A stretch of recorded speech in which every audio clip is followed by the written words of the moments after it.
Tilly vehicle. A Tilly from utility is a utility vehicle produced during World War II based on existing car designs for use by the British Armed Forces during World War II. History. At the outbreak of the war, the British Army was still in the final stages of mechanization. All but 2 of the 22 regular cavalry regiments had been mechanized, giving up horses for armored cars or tanks by 1940. Trucks in the 0.75 to 3-ton payload range had been brought into service during the late 1930s, being used for both transport of motorized infantry and more general transport and logistical work.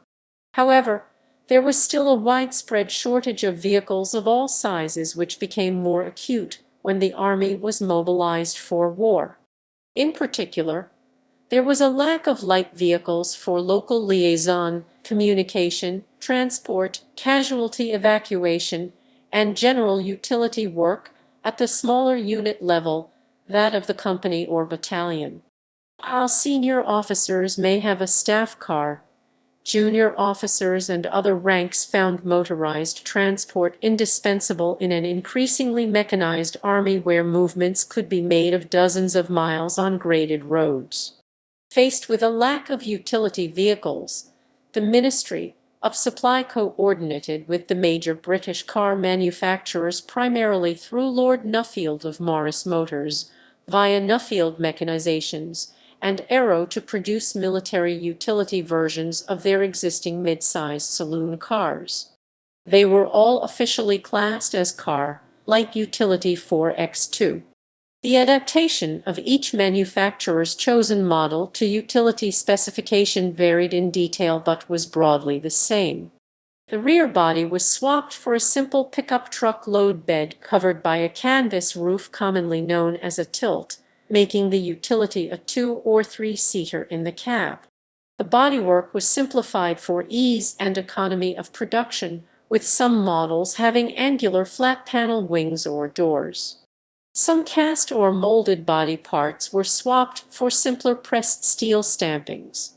Paint replaced chrome on the grille and bumpers, and in some cases the ornate grille was deleted altogether and replaced by simple wire mesh. Interiors and seats were simplified and untrimmed, with paint in place of bakelite and no carpets or leather.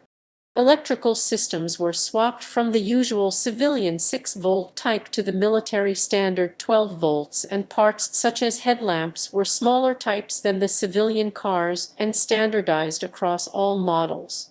Engines were low compression varieties to allow running on poor quality petrol. Most car manufacturers had offered their civilian models with export options to suit service in areas of the world with extreme climates and poor roads, and the utilities were fitted with these parts such as larger radiators and fans, uprated suspension that offered a greater load capacity and increased ground clearance. All utilities were fitted with taller and wider tires than standard to further improve traction and ground clearance. This required cutting away, or in some cases, the chassis was strengthened in certain areas. As Tilly production continued, many of the designs lost even more of their shared civilian parts, gaining even more simplified interiors and more functional grilles, wings, and bodywork. The result was a cheap, simple mass-produced small vehicle that could be used for almost any purpose. The utilities had an all-up weight of about 2 tons 2,000 kg, and most had a tow bar so they could pull a single-axle trailer. However, many were regularly heavily overloaded. With rarely more than around 30 bhp available, the Tilly had a top speed of about 50 mph when unladen, and performance when loaded was poor, especially when climbing hills, while descents could often tax the braking system intended for a much lighter civilian car. Despite their bigger tires and raised ground clearance, Tillys had only limited all-terrain abilities, being too heavy for their power. Despite their technical shortcomings, they were indispensable for a multitude of military tasks and proved to be reliable and easy to maintain. Tillys were made in the hundreds of thousands throughout the war, even when the Jeep began to prove more useful for some but not all of their roles. Austin production was about 29,000 units until the end of the Second World War. Cars on which the Tilly was based: Austin 8 HV Series AP, Austin 10 HV Series G/YG based on the 1939 Austin 10 GRQ, Hillman 10 HV based on the Hillman makes, Morris 10 HV Series M Standard 10 HV, Standard 12 HV Series UV based on the Standard Flying 14. Successor vehicles. The use of the appellation Tilly carried on into the last part of the 20th century in all parts of the UK Armed Forces, with the Morris Commercial J4 and later the Leyland Sherpa, often in minibus form. The Royal Navy, which had no embedded vehicle assets of its own, unlike its soldiers in the Royal Marines and the other services, was reliant on the civil service principal supply and transport organization Navy Peaston to provide both the vehicles and drivers. The Australian Armed Forces similarly carried on this practice, but opted to use the appellation UT taken from the first rather than the latter part of utility. Preserved examples. Tens of thousands were built during the war, very few still exist today.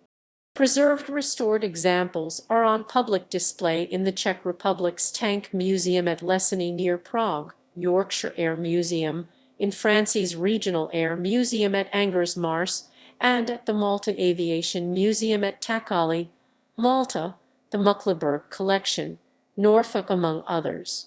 Some of the privately owned Tillys are shown at the annual War and Peace Show, Britain's largest military vehicle show. Owners of the few surviving Tillys today regard them very special versatile vehicles, but which tend to be overlooked by many in the military vehicle preservation scene. The Tilly Register was formed in 1996 to bring Tilly owners together. Its primary aim is to locate and record all surviving vehicles worldwide. All four marks of Tilly Austin, Hillman, Morris, and Standard are catered for, as well as the Austin 8 Tourer, which is a close relative of the Austin Tilly. The register has members all over Europe and in Australia.